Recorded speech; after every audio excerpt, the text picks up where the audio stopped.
우리 6장 33절까지 읽었는데요. 7장 20절까지의 내용을 바탕으로 말씀을 함께 나누도록 하겠습니다. 사상 최악의 바이러스가 대한민국을 덮친다. 호흡기로 감염 속도 초당 3.4명, 치사율 100%의 유례없는 최악의 바이러스가 대한민국에 발병하고, 이에 정부는 전 세계적인 확산을 막기 위해 국가 재난 사태를 발령, 급기야 도시 폐쇄라는 초유의 결정을 내린다. 피할 새도 없이 격리된 사람들은 일대 혼란에 휩싸이게 되고, 대재난 속에서 살아남기 위한 사람들의 목숨 건 사투가 시작된다. 코로나19 아닙니다. 영화 감기, 이 영화의 시놉시스 줄거리 포털 사이트에서 확인할 수 있는 내용입니다. 메르스가 확산될 때도 그랬고, 지금 코로나19가 확산되는 와중에도 그렇고, 이 영화가 좀 주목을 받았어요.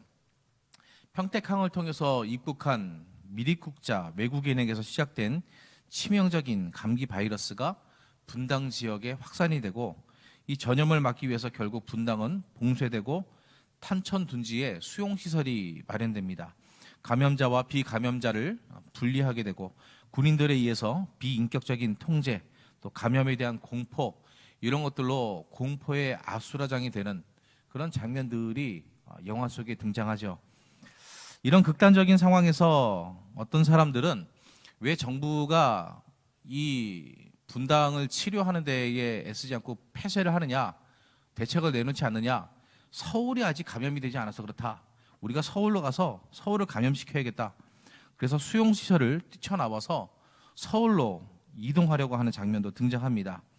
국무총리와 분당 지역 구의원이 분당 격리를 주장하면서 이들을 희생시켜서라도 나머지 국민을 살려야 한다, 이렇게 입장을 보이고 군대를 동원해서 서울로 이동하는 그 행진을 막으려고 합니다.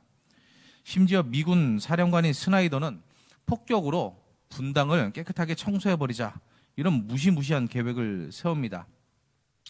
이런 상황에서 대한민국의 대통령은 그럴 수 없다, 전투기가 보이면 무조건 격추시켜라, 이렇게 대한민국 국민을 지키는 결정을 내리죠. 여주인공인 인해는 미입국자 중에서 살아남은 몽사이에게서 추출한 항체를 가지고 자신의 딸인 미르에게 투여하고 처음부터 끝까지 이기적인 모습만 계속 보여줍니다. 남자 주인공인 지구라는 인물은 자신을 돌보지 않고 인해도 구하고 미르도 구하고, 정말 전형적인 이타적 영웅, 그런 주인공의 모습으로 등장합니다. 영화 자체가 너무 비현실적인 설정이 많았어요. 감기 바이러스 자체가 이상하다기보다는 그로 인한 상황 자체가 너무 앞뒤가 안 맞는 것이 많이 있다, 이런 비판도 많이 받았고, 그러니까 영화의 몰입도도 떨어져서 흥행도 그렇게 크게 성공하지는 못했습니다. 아마 극단적인 상황을 만들어낸다는 것이, 임의적으로 그 극단적인 상황을 설정하고 만들어낸다는 것이 그렇게 쉽지는 않은 것 같아요. 우리의 머릿속에서 아무리 극단적인 상황을 생각해도 실제 그 일이 일어나는 것과는 굉장히 큰 차이가 있겠죠. 하지만 이 영화 속에서는 극단적인 상황을 만난 사람들이 자신의 내면에 감추어져 있던 어떤 모습을 드러내는가, 이런 부분을 좀 잘 보여줬다는 생각이 들어요. 일상에서는 그럴듯하게 포장되고 감추어지고 괜찮아 보였지만, 굉장히 극단적인 상황을 만나니까 그 감추었던 것들을 더 이상 감추지 못하고 드러낼 수밖에 없는, 의도하든 의도하지 않든 그것이 드러나는 모습을 보여주는 거죠. 신대원 다닐 때에 농구를 동기들하고 많이 했는데요. 농구를 하다 보면은 성격이 나타난다, 이런 표현을 종종 씁니다. 게임 잘 풀리고 좋을 때는 괜찮아요.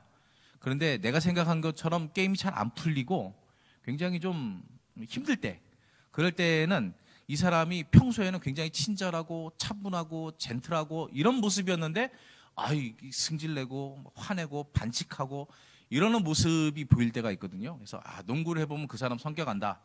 여러분 익숙한 얘기로는 고스톱을 쳐보면 그 사람 성격을 알 수 있다, 그런 거하고 좀 비슷한 얘기가 되겠죠. 어떤 상황에 몰입하게 되면은 그 사람의 감춰졌던 본성이 드러나기도 한다는 거예요. 그런데 우리가 읽은 이 본문, 성경에 나타난 이 본문은 실제 상황입니다. 영화 속에 등장하는 허구의 이야기가 아니라 실제로 벌어진 이야기를 배경으로 담고 있잖아요. 아람 왕 베나닷이 군대를 데리고 와서 사마리아 성을 포위합니다. 성을 포위하고 시간을 오래 끌면은 굳이 싸우지 않아도 돼요. 성 안에 가두어진 사람들은 물자를 보급받지 못하기 때문에 굶주리게 됩니다. 생필품, 특히 먹을 것이 부족해지죠. 그래서 본문에 보면은 나귀 머리 하나에 은 80세겔이다. 또 비둘기 똥 4분의 1갑에 은 5세겔이다. 뭐 이런 내용이 있습니다. 비둘기가 아니고 비둘기 똥, 그것도 먹으려고 사려고 하는데 그것조차 너무 비싸서 살 수가 없는 거예요. 이 정도로 끝나지가 않습니다. 돈을 줘도 먹을 것을 살 수가 없는 상황이 되니까 어떤 일이 벌어집니까? 어머니가 자기 자녀를 잡아먹는 상황에 이르게 되는 거죠. 이게 상상이 되십니까? 보통 우리가 머릿속에 그리는 것은 이런 극단적인 상황이 되면 내가 죽더라도 자식을 살려야겠다. 그래서 부모가 자기의 팔다리 하나씩 끊어서라도 자식을 굶겨 죽이지 않으려고 하는 어떤 그런 부성애, 모성애 뭐 이런 것들을 보여주는 장면이 먼저 떠오르잖아요. 그런데 자식을 먹어서라도 내가 살아야겠다. 이 정말 상상할 수 없는 끔찍한, 더 이상 추락할 수 없는 밑바닥의 인간 본성이 드러나는 거죠. 이게 성경에만 나오는 얘기가 아닙니다. 우리나라의 실제 역사 기록을 봐도 전쟁으로 어려울 때 자식을 잡아먹었다, 이런 기록은 종종 등장해요. 실제로 고대 사회에서 전쟁이 벌어지면은 이런 일들이 있었던 것 같아요. 왕이 성 위로 지나가다가 이 사실을 알게 됐습니다. 한 여인이 도와달라고 청해요. 왕이 뭐라 그러냐면, 여호와께서 너를 돕지 않으시면 내가 뭘 할 수 있겠냐. 이게 믿음 좋아서 하는 얘기가 아닙니다. 나 같은 게 뭐라고, 내가 할 수 있는 건 없고 너는 하나님이 도와주실 거다, 이렇게 이야기하는 게 아니에요. 하나님이 너를 버리셨는데 내가 뭘 할 수 있겠냐. 하나님에게 책임을 돌리고 하나님을 원망하는 거예요. 우리가 읽은 본문의 마지막에도 나오지 않습니까? 이 모든 일이 다 여호와께로 말미암았으니 우리가 뭘 더 기다리겠느냐. 하나님은 우리를 위해서 아무것도 해주지 않으신다. 하나님은 우리를 돕지 않으신다. 하나님 때문에 우리가 이 지경이 된 거다, 이렇게 얘기를 했다는 거죠. 여인이 대답을 합니다. 여인 둘이 서로 아들을 잡아먹기로 했다는 거예요. 오늘은 네 아들을 먼저 먹자, 내일은 내 아들을 먹을게. 약속을 했는데 상대편 여인이 약속을 지키지 않고 자기 아들을 숨긴 거예요. 내 아들은 이미 먹었는데 저 여자의 아들을 먹어야 되는데 저 여자의 아들은 숨긴 거죠. 그러니까 공평하게 저 여자의 아들도 잡아먹게 해달라. 이게 얼마나 끔찍한 요구입니까? 내 자식을 잡아먹은 이 한을 풀어달라, 이런 게 아니고 저 여자의 아들도 공평하게 먹게 해달라, 이런 요구를 왕에게 해달라는 거예요. 왕이 이 이야기를 듣고 옷을 찢어버립니다. 굵은 배를 입었어요. 굉장히 슬프다는 상징 아닙니까? 도무지 헤어나올 수 없는 정말 깊은 슬픔, 이게 왕의 마음을 지배했어요. 너무 끔찍한 거예요. 근데 우리가 성경을 보면은 이스라엘의 왕이 뭐 이런 상황을 만났다, 누가 자기 옷을 찢고 죄를 뒤집어 쓸 만큼 고통스러운 상황을 만났다, 그러면 하나님 앞에 부르짖습니다. 도와달라고 막 울부짖어요. 그런데 이 이스라엘의 왕은 그렇게 하지 않습니다. 엘리사의 머리가 오늘 그 몸에 붙어 있으면 하나님이 내게 벌 위에 벌을 내리실 것이다. 이것도 참 얼마나 모순된 이야기입니까? 하나님의 선지자인 엘리사 때문에 이 일이 벌어졌으니 내가 엘리사를 죽여버리겠다. 만약에 내가 엘리사를 안 죽이면 하나님이 내게 벌을 주실 거다. 아니, 하나님 믿지도 않잖아요, 솔직히. 하나님 탓을 하고 있잖아요. 그런데 또 엘리사를 안 죽이면 하나님이 내게 벌을 주실 거다. 말도 안 되는 이런 이야기를 하면서 엘리사의 책임을, 또 하나님의 책임을 묻고 있는 거죠. 근데 왕이 이런 말을 하는 게 뜬금없이 나온 얘기는 아닙니다. 엘리사를 갑자기 언급하는 게 뭐 그냥 누구 탓할까 생각하다 보니까 만만한 게 엘리사, 그런 이야기가 아니에요. 본문의 앞에 기록된 내용을 보면 아람 왕이 엘리사를 잡으려고 이스라엘을 공격하고 싶은데 번번이 엘리사가 아람 왕의 모든 계획을 알아서 이스라엘 왕에게 다 알려주는 거예요. 이스라엘 왕은 사실 엘리사 때문에 사는 겁니다. 그런데 아람 왕이 이 이야기를 알고 나서 엘리사를 먼저 죽여야겠구나. 그래서 엘리사를 찾아와요. 군대를 보내요. 근데 엘리사가 기도하니까 엘리사를 잡으러 왔던 아람 군대가 눈이 멀어버리는 거예요. 아무것도 보지 못하게 됐습니다. 엘리사는 그들을 데리고 사마리아 성 한가운데로 데려다 놨어요. 이제 이스라엘 군대가 그들을 완전히 둘러싸고 있는 상황이 된 거죠. 그때 거기서 다시 눈이 밝아져서 자신들이 어떤 위험에 처했는지를 알게 됐습니다. 그때 이스라엘 왕이 엘리사에게 물어봅니다. 이 사람들을 죽일까요? 사실 당연히 죽여야 되는 거죠. 근데 엘리사가 죽이지 마십시오. 그리고 먹을 것 주고 안전하게 돌려보냅니다. 그렇게 돌아간 아람의 군대가 다시 사마리아 성을 포위하러 온 거예요. 이스라엘 왕의 입장에서는 어떻습니까? 저 엘리사가 저놈들을 죽이지 말라 그래가지고 결국은 우리가 이 꼴이 나지 않았냐. 그때 저놈들을 죽였어야 되는데 엘리사가 잘못했고 하나님이 잘못했다. 이런 판단을 내린 거죠. 하지만 이런 비참한 상황 속에서도 엘리사는 이 기근은 곧 끝날 것이다. 이게 뭐 가뭄이 들어서 기근인 것은 아니고 분명히 군대가 쳐들어와가지고 전쟁 때문에 먹을 것이 없는 건데 이 상황이 끝날 거라는 거예요. 이게 뭐 하늘에서 비가 내린다 이런 의미가 아니지 않습니까? 내일 이맘때가 되면 뭐 먼 시간도 아니고 내일 이맘때가 되면 사마리아 성문에서 거래를 하는데 시장이 열리는데 고운 밀가루 한 스아를 한 세겔로 매매하고 보리 두 스아를 한 세겔로 매매할 것이다. 우리는 잘 감이 안 오잖아요. 이 당시에 이제 세겔이라는 것은 무게를 재는 단위거든요. 그러니까 은 한 세겔, 금 한 세겔, 이게 당연히 가치가 다르겠죠. 은 한 돈, 금 한 돈 이렇게 생각하면 좀 이해가 쉽겠죠. 근데 이거를 어느 정도 되는지 우리가 잘 모르니까 비싸진 건지 싸진 건지 우리가 잘 모르겠지만 이거를 간단하게 이야기를 하면은 앞서 비둘기똥보다 30배나 저렴한 가격으로 밀가루가 거래된다는 거예요. 먹을 게 없어서 비둘기똥이라도 먹어야겠다라고 했을 때 구할 수 있는 그 돈의 30분의 1만 주고도 밀가루를 풍족하게 먹을 수가 있다는 겁니다. 얼마나 대단한 상황의 역전입니까? 완전히 먹을 것이 없어서 자식을 먹을 수밖에 없었던 이라고 하면 안 되고 자식을 먹는 끔찍한 상황이 발생했던 그 상황과 완전히 대조가 되는 새로운 상황, 먹을 것이 풍족해져서 누구나 다 부담 없이 음식을 먹을 수 있는 상황이 될 것이다.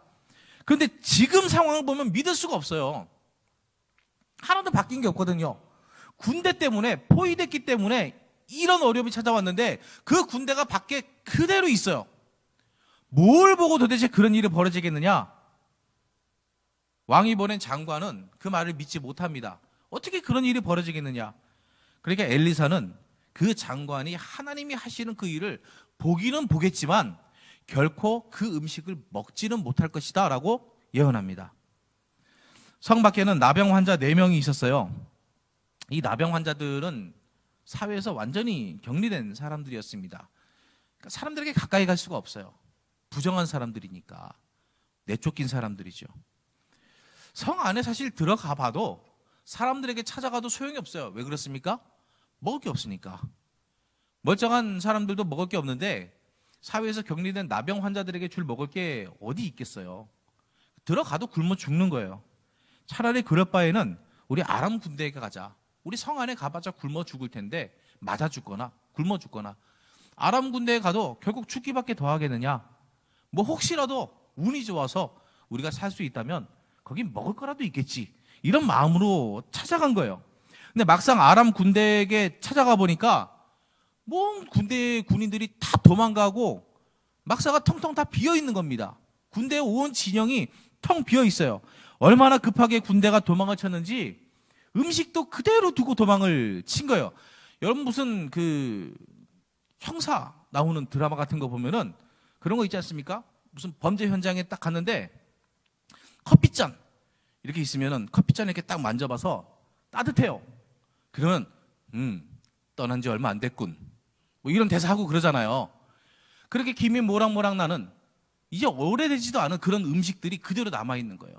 그러니까 음식을 만들어 놓고 먹을 틈도 없이 급하게 도망을 칠 정도로, 도망을 치고 먼 길을 가려면 그 음식들을 가지고 가야만 할 텐데 그런 것도 하나도 없이 그냥 맨몸으로 허겁지겁 목숨만을 부지하기 위해서 도망친 흔적이 역력하게 남아있다는 겁니다. 그 상황에서 나병 환자들은 음식을 배불리 먹었습니다. 이게 배불리 먹고 이제 빵빵해지고 포만감이 느껴지니까 성 안에 있는 주민들이 생각이 난 거예요. 그래서 아람 군대가 떠나가고 그들이 음식도 다 남기고 갔다. 이 소식을 성 안에 전해줍니다.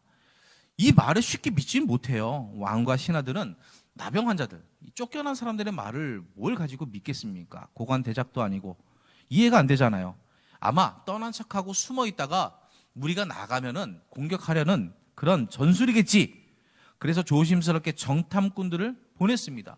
그랬더니 사실인 거예요. 정말 아람 군대가 다 도망을 간 거죠. 군대가 버리고 간 먹을 것이 풍족하게 넘쳐나는 겁니다.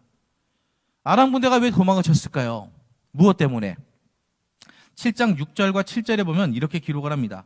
이는 주께서 아람 군대로 병거 소리와 말 소리와 큰 군대 소리를 듣게 하셨으므로 아람 사람이 서로 말하기를 이스라엘 왕이 우리를 치려 하여 헷 사람의 왕들과 애굽 왕들에게 값을 주고 그들을 우리에게 오게 하였다 하고 해질 무렵에 일어나서 도망하되 그 장막과 말과 나귀를 버리고 진영을 그대로 두고 목숨을 위하여 도망하였습니다. 진짜 너무 급박하게 도망하느라고 목숨만 부지하기 위해서 도망하느라고 음식도 뭐고 다 말 나귀까지도 다 놓고 갔다는 거예요. 그런데 왜 그랬느냐? 어마어마한 군대가 자기들을 공격해 오는 소리를 들었던 거예요. 자기들의 전력으로는 감당해낼 수 없을 만큼 엄청난 군대 소리가 들려서 저 군대랑 우리가 이 밤에 맞서 싸우다가는 우리는 몰살을 당하겠다. 그래서 목숨을 부지하기 위해서 도망쳤다. 근데 그 군대 소리가 무엇입니까? 하나님께서 그들에게 들려주신 환청이라는 거예요. 실제로는 있지 않은 그 일이. 그래서 사마리아 성 안에 살고 있었던 주민들은 누구도 듣지 못했던 그 소리를 아람의 모든 군인들이 다 듣고 도망을 칠 수밖에 없었던 거죠. 이스라엘 사람들이 용병을 구했구나. 어마어마한 군인들을 돈을 주고 사와서 우리를 치는구나. 그래서 도망을 쳤어요. 이렇게 하나님께서는 아람 군대를 물리치시고 제 힘으로는 빠져나올 수 없는 이스라엘을 구원하셨습니다. 포위되었던 사마리아 주민들은 아람 군대의 진영에서 식량을 얻을 수 있었습니다. 치솟았던 곡물의 가격이 엘리사가 예언한 대로 안정이 되었어요. 여러분, 먹을 것이 없는 상황에서 갑자기 먹을 게 생기면 어떻게 되겠습니까? 사람들이 음식이 풍족하게 있으니 우리 천천히 가서 가져오자, 이렇게 될까요? 아니죠. 너도 나도 할 것 없이 막 뛰쳐나갑니다. 마치 폭동이 일어나서 슈퍼마켓 털어가듯이 유리창을 깨고 물건을 다 훔쳐가는 그런 모양처럼 사람들이 너나 할 것 없이 막 물건을 가지고 들어가는 거예요. 그 질서를 지키기 위해서 왕이 엘리사에게 보냈던 장관을 성문으로 보냅니다. 너 저기 가서 백성들이 혼란하지 않도록 질서를 지켜라. 거기에 가지고 통제를 하는데 이게 자기 힘으로 막을 수 있는 정도가 아닌 거죠. 백성들이 워낙 무질서하게 아람 진영에 몰려갔다가 다시 들어오는 바람에 결국 이 장관은 어떻게 됩니까? 백성들에게 밀리고 넘어져서 밟혀 죽습니다. 엘리사가 예언한 그대로 그런 상황이 벌어질 것을 자기의 눈으로 보기는 하겠지만 그렇게 해서 생기는 음식을 먹지는 못할 것이다. 그 예언 그대로 되고 말았습니다. 우리는 이 극단적인 상황에서 세 부류의 사람들을 살펴볼 수가 있어요. 첫째는 이스라엘의 왕입니다. 왕은 성이 포위되어서 심각한 굶주림이 계속되는 중에 아이를 잡아먹는 상황까지 발생한 것을 보고 옷을 찢으며 슬퍼했어요. 사실 정상적인 반응이죠. 백성들의 고통에 공감하는 모습을 보이지 않습니까? 어떻게 보면 참 좋은 왕인 것처럼 보여요. 그런데 그게 끝이에요. 그 고통의 책임을 하나님에게 묻습니다. 하나님에게 기대하고 하나님을 의지하는 것이 아니라 도리어 하나님 때문에 이런 일이 벌어졌다고 하나님의 책임을 묻는 거죠.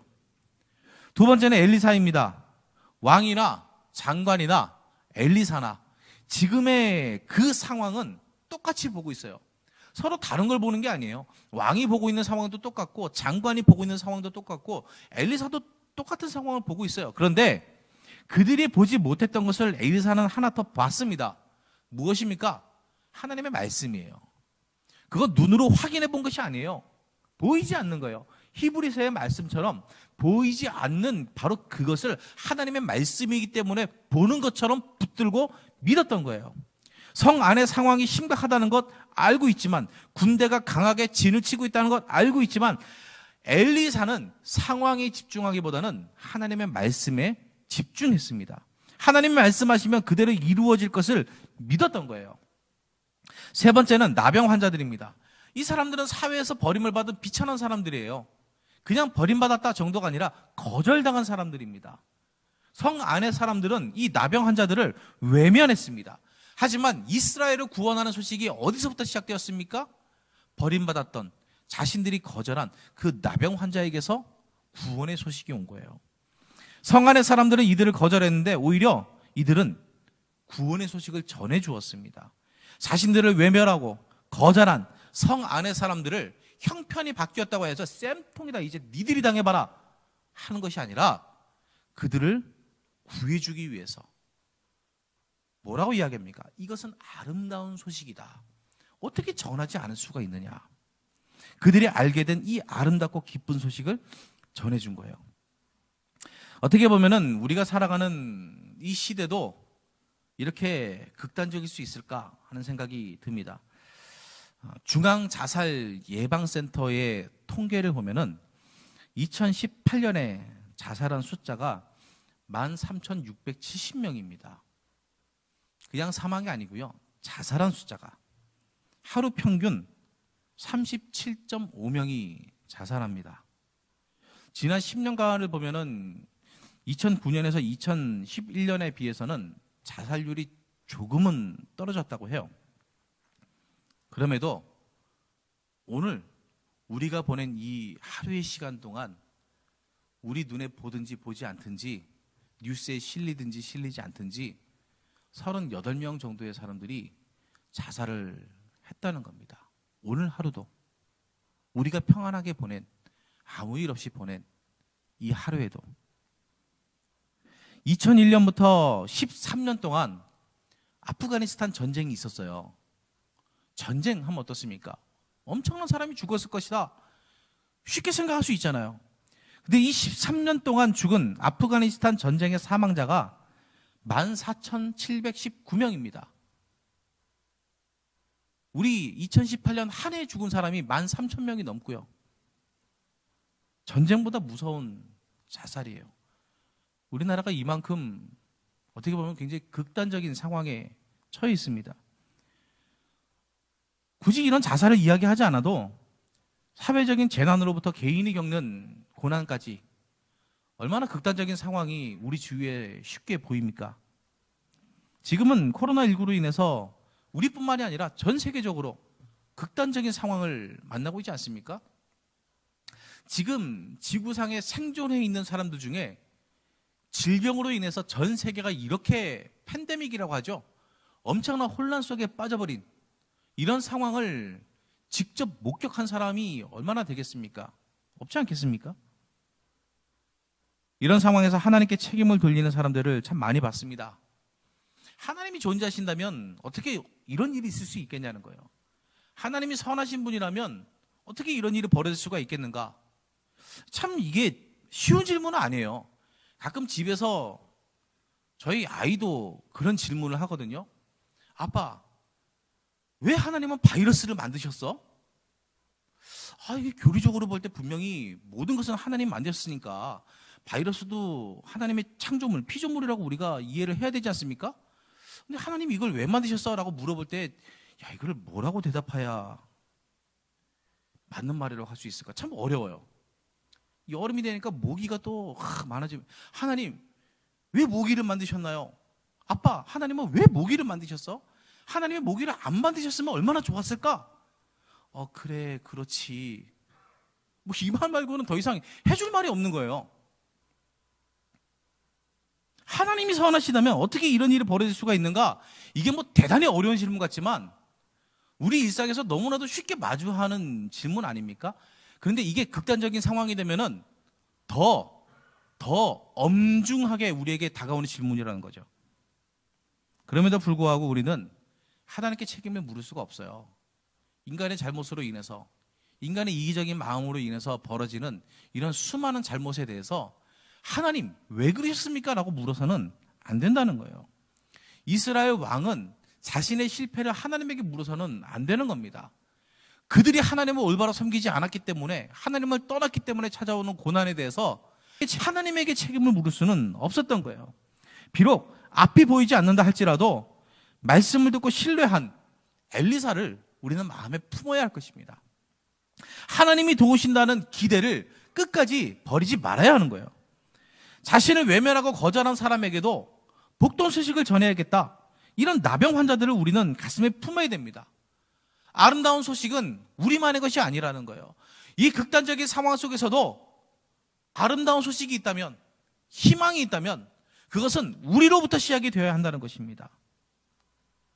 선한 물결이 시작된다면 그것은 누군가 다른 사람에게서 아니라, 나는 그냥 가만히 있다가 그 선한 물결의 수혜자가 되고 싶은 것이 아니라 나로부터 이 선한 물결이 시작되어야 되지 않겠느냐, 이것이 우리 그리스도인들의 고백이어야 한다는 거죠. 평소에는 잘 드러나지 않을 거예요. 친절하고 자신의 일에 성실하고 남을 잘 돕는 그런 사람일 수도 있습니다. 고통을 겪는 사람들을 보면은 꽤 의로워 보이는 분노를 나타낼 수도 있어요. 아, 정의로운 사람이다. 굉장히 합리적이고 이성적인 모습을 보일 수도 있습니다. 신앙생활에 열정적인 모습을 보일 수도 있습니다. 근데 상황이 좀 달라지면 어떻게 될까요? 극단적인 상황을 만날 때 우리 내면을 스스로의 힘으로는 통제하기가 어려울 때, 그때 나타나는 우리의 모습은 과연 어떨까요?